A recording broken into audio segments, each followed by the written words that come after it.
Right, glorious evening at Rushmore Golf Club, and we've got ourselves a short-ish little bump and run chip shot. That's where we got to get it on the ground fairly quickly and run it out. You've all heard of it. Generally, a golf pro or everyone you speak to will have said, you've got to do a bump and run with a 7-iron. Now, I completely disagree. I think it should be done with either a 9 or an 8-iron, because forever it has been done with a 7-iron, and the lofts of golf clubs have changed dramatically in, say, the last 25-30 years. So in 1990, I think the average loft for a 7-iron was 35 degrees. Now, nowadays, the newer sets, okay, your P790s, the 7-iron loft is 30 degrees. My set, so that's my Blueprint S's, they're more traditional, but my 7-iron is still 33 degrees, so still a couple of degrees lower than the 7-irons of old, of 1990s. So I think an 8-iron or a 9-iron is the best play for a shot like this. We have roughly 20 yards, only about 5 yards to carry before we run out towards the hole. All green to work with. Don't really want to go long. 7-iron, it's going to come out like a bullet. It's going to come out chasing too quickly. 8-iron for me, perfect, or 9-iron for people like yourselves. With that little bit of loft is going to help it just get in the air. There's the bump, okay?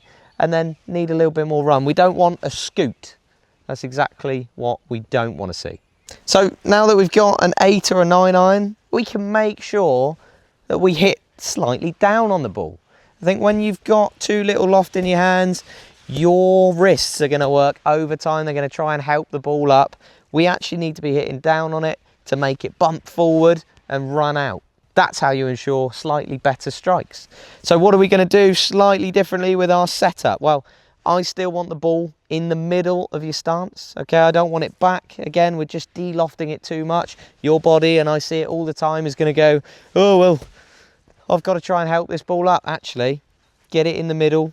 Make sure the weight is on your left side. So my sternum's going to sit ever so slightly towards the left-hand side of the ball as I look at it, or my lead side. If you're a lefty, it's obviously going to be your right side.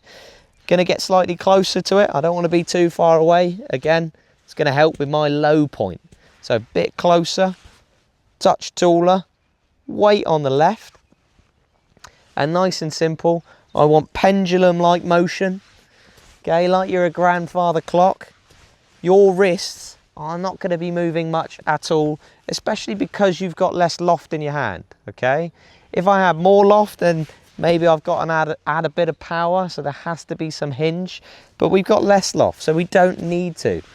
We just need to let the club do the talking. That ball is going to roll out. We are going to put that little pendulum-like motion on it. I am not breaking my wrist at all.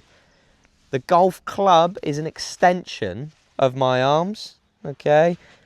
Really important. I see too many people bending their arms straight away. You're going to struggle with low point.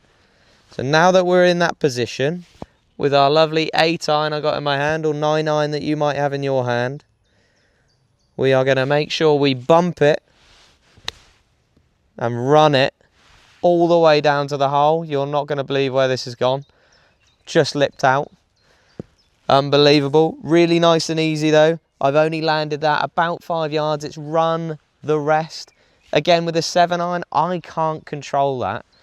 It's going to come out too low. It's going to land really, really short, and it's going to run too much. So 8-iron or 9-iron is the perfect option for this shot.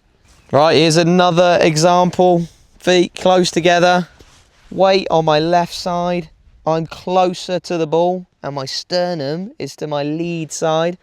I'm going to stay there, and all I'm doing is trying to make a nice pendulum with my arms.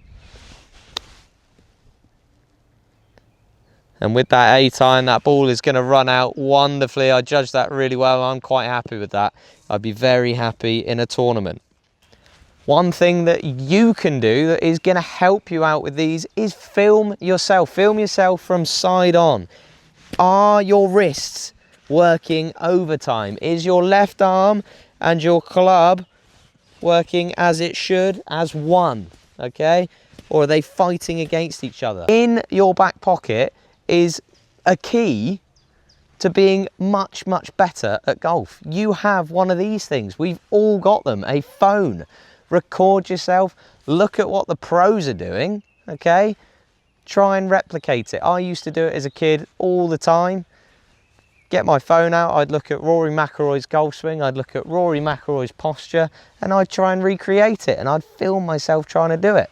If your wrists are working overtime, and you think, oh, I'm trying to keep my wrists nice and stable, the only way you're going to tell is if you get a phone out, and you go, oh wow, I'm still moving my wrists a hell of a lot. One more time for everyone.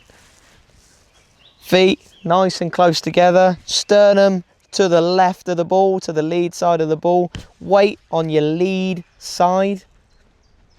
Pendulum-like motion with your swing. Okay. Don't want any wrists moving. And I'm going to stay there and bunt that ball. Bump and run towards the hole. Look at this go. Should hopefully end up fairly close. Awesome stuff. I'm not even going to do that fourth ball. So lots of key points in there. Get them all right. See how you get on. Make sure that you don't use a 7-iron. 7-iron's too little loft. You are going to try and help it out. Your body's going to try and help that ball up. Get yourself a 9-iron or an 8-iron. It's going to be easier for you to play those bump and run shots. If you enjoyed the video, please stay tuned for more, and like and subscribe for some more golf content, some other little bits and bobs as well.